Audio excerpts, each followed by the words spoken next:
वज़ीर-ए-आज़म मोदी का दौरा श्रीलंका जारी। वज़ीर-ए-आज़म मोदी ने रेल, ट्रैक और सिग्नलिंग सिस्टम का किया इफ्तिताह।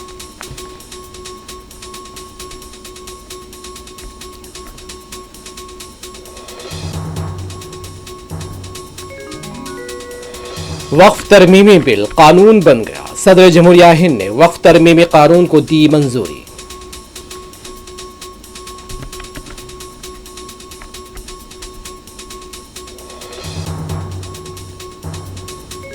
कांग्रेस, बीआरएस और मजलिस इत्तेहादुल मुस्लिमीन वक्फ तरमीमी बिल पर आवाम को गुमराह कर रहे हैं। बीजेपी लीडर के लक्ष्मण का इल्जाम।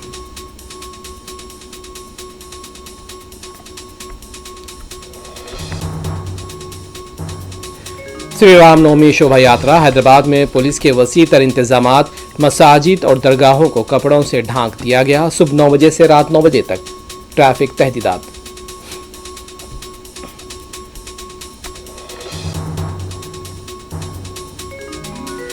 ड्रंक एंड ड्राइव मामला। साइबराबाद में 284 मुकदमात दर्ज। सिकंदराबाद ऑनलाइन क्रिकेट बैटिंग में रकम हारने के बाद एक नौजवान की खुदकुशी।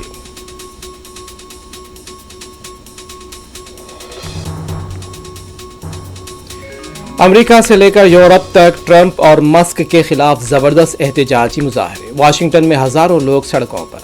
अमेरिका के तकरीबन 50 सूबों में मुजाहरे।